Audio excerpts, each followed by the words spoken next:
మరి ఇప్పుడు 2026 సంవత్సరంలో మేషరాశి వారికి ఎలా ఉండబోతుంది? వారు తీసుకోవాల్సిన జాగ్రత్తలు, అలాగే పాటించవలసిన పరిహారాలు కాస్త వివరించండి. శ్రీ గురుభ్యో నమః. శ్రీమాత్రే నమః. మేషరాశి వారు చాలా జాగ్రత్తలు తీసుకోవాలి. ముఖ్యంగా వారికి ఏలినాటి శని నడుస్తోంది. గురుబలం కూడా చాలా తక్కువగా ఉంటున్న కారణం చేత, కేతు బలం కూడా చాలా తక్కువగా ఉంటున్న కారణం చేత అధిక జాగ్రత్తలతో కూడి ఉన్నది ఈ సంవత్సరం అంతా కూడా. అలాగే వీరికి అవమానాలు, అపనిందలు కలిగేటటువంటి అవకాశం ఉంది. స్థానచలనం కలిగేటటువంటి అవకాశం ఉంది. ధనము ఎక్కువగా ఖర్చు అయ్యేటటువంటి అవకాశం ఉంది.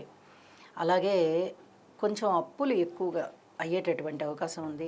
ఆరోగ్యం గురించి జాగ్రత్తగా ఉండాల్సిన అవకాశం ఉంది. అలాగే వివాహ బంధం విషయంలో కూడా భార్యాభర్తల సంబంధాలు ఎక్కువగా ఇబ్బందికరం లేకుండా అయ్యేటట్టుగా వీళ్ళు ప్రవర్తించుకోవాలి. అలాంటి అవకాశం ఉంది.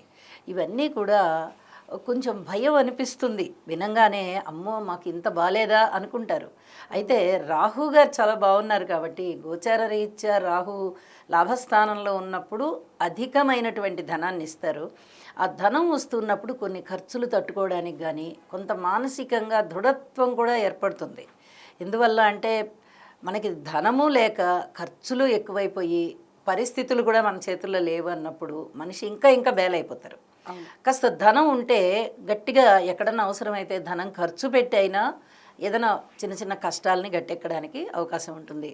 అటువంటి ఫ్లెక్సిబిలిటీని రాహు ఈ 2026 సంవత్సరం మొత్తం ఇస్తున్నారు. దాదాపు ఈ సంవత్సరాంతం వరకు రాహు అక్కడే ఉంటున్నారు కాబట్టి లాభస్థానంలోనే ఉంటున్నారు కాబట్టి అంతగా భయపడవలసిన అవసరం లేదు. అయితే పరిహారాలు మటుకు తప్పనిసరిగా చేసుకోవాలి. ఎందుకంటే 3 పెద్ద గ్రహాలు అననుకూలంగా ఉన్నప్పుడు అంత ధైర్యంగా కూర్చోకూడదు. మన వంతు ప్రయత్నం కూడా మనం చెయ్యాలి. మన ఇంటి ఎలువేల్పుని పూజించుకోవాలి. పరిస్థితులకి మనం ఎలాగా ఫైట్ చేయాలి వాటితో అనే దానికి కొంచెం ఆత్మస్థైర్యాన్ని పెంపొందించుకోవాలి. పెద్దల సలహాలు తీసుకుంటూ ఉండాలి. వీటితో పాటు పరిహారాలు కూడా చేసుకోవాలి.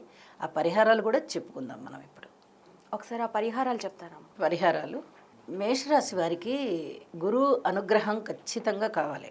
శనిగారి అనుగ్రహం కూడా ఖచ్చితంగా కావాలి. కాబట్టి గురు, శని, అలాగే కేతువు, ఈ 3 గ్రహాలకి కూడా స్తోత్ర పారాయణాలు చేసుకోవడము, శనగలు దానం ఇవ్వడము, నల్ల నువ్వులు దానం ఇవ్వడము, నల్ల వస్త్రాలు ఎవరికైనా దానం ఇవ్వడము. వీరు కూడా తరచుగా నల్ల వస్త్రాలని కట్టుకుంటే కూడా చాలా మంచిది. ధరించడం వల్ల కూడా కొన్ని శని బాధలు తగ్గిపోతాయి.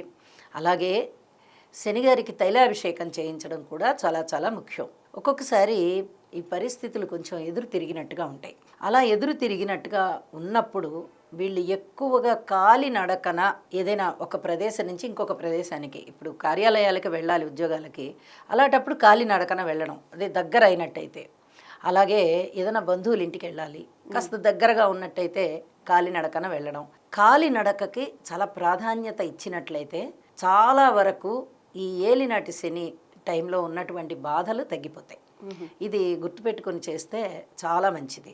అలాగే పెద్దలకి సేవ చేయడం, ఇలాంటివి ఎవరికన్నా అనారోగ్యంగా ఉన్న వారికి ధన సహాయం చేయడము, లేదా ఔషధాలు మందులు కొని ఇవ్వడము, ఇలాంటి సహాయాలు చేసినట్టయితే చాలా వరకు వీళ్ళకి ఈ సంవత్సరం అంతా రిలీఫ్ వస్తుంది. ఎందువల్ల అంటే శనిగారి యొక్క స్థితి సంవత్సరం అంతా కూడా వ్యయస్థానంలోనే ఉంటున్నారు వారు. గురువుగారి యొక్క స్థితి తృతీయంలో ఉంటున్నారు. జూన్ నెలలో మారుతున్నారు గురువుగారు. ఇప్పుడు మిథున రాశిలో ఉన్న గురువుగారు చతుర్థమైన కర్కాటకంలోకి వెళ్తున్నారు. చతుర్థంలోకి వెళ్ళినప్పుడు బాగుంటుందా అంటే అక్కడ అర్ధాష్టమం అవుతోంది కాబట్టి అక్కడ కూడా అంతగా బాగుండవు. ఏదైనా ఇంటికి సంబంధించిన సమస్యలు రావడానికి అవకాశం ఉంది. అలాగే స్థిరచరాస్తులను వృద్ధి చేసుకునే క్రమంలో వీళ్ళు ఏ ప్రయత్నాలు చేసుకుంటున్నా అక్కడ ఏదో ఒక ఆటంకం వచ్చేటటువంటి అవకాశం కనిపిస్తోంది. మాతృవర్గ రీత్యా కూడా చాలా ఇబ్బందులు కనిపిస్తూ ఉన్నాయి. తల్లిగారికి లేదా తల్లి తరఫు బంధువులకి ఇలా ఇబ్బందులు వచ్చే అవకాశాలు కనిపిస్తున్నాయి. సంతానానికి కూడా ఇబ్బందులు వచ్చే పరిస్థితులు ఏ పక్క నుంచి చూసినా కొన్ని రకాలైనటువంటి ఇబ్బందుల్ని వీళ్ళు ఎదుర్కోవలసి ఉంటుంది. కాబట్టి వాళ్ళకి ఈ చెప్పినటువంటి పరిహారాలన్నీ చేసుకుంటూ సంయమనం పాటించుకుంటూ దైవ పూజకి ఎక్కువగా ప్రాధాన్యత ఇస్తూ ఉన్నట్లయితే ఈ సంవత్సరం అంతా కూడా బాగుంటారు. జూన్ నెలలో గురువుగారు మాత్రమే మారుతున్నారు. రాహుకేతువులు సంవత్సరం అంతంలో అంటే దాదాపు డిసెంబర్ 8 ప్రాంతంలో మారుతున్నారు.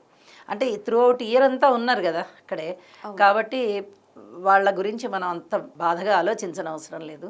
శనిగారి సంవత్సరం అంతా అలాగే ఉంటున్నారు కాబట్టి ఆయన గురించి కూడా ఆలోచించనక్కర్లేదు, పరిహారాలు చేసుకుంటూ వెళ్ళడమే. గురువుగారు మారుతున్నారు, 2 సార్లు మారుతున్నారు. మారుతూ ఉన్నప్పటికీ కూడా మేషరాశికి అంత అనుకూలమైన ఫలితాలు ఉండబోవడం లేదు. ఎప్పుడు ఉంటున్నారు? అక్టోబర్ 31కి మారినప్పుడు ఉంటున్నారు.